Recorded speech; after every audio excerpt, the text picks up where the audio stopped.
So in this VistaCreate tutorial video, I am going to be showing you guys how to adjust line spacing here on VistaCreate. So the first thing you have to do is once you have the application opened up is to add some text to your design. So just, add some text here.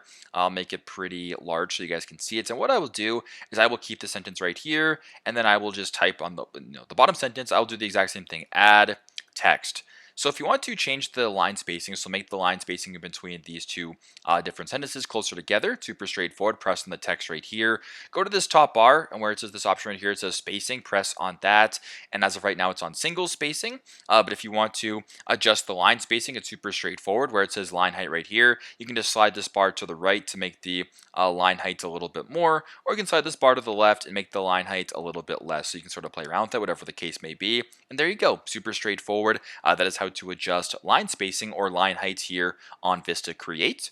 Thanks again for watching, and I hope this video helps.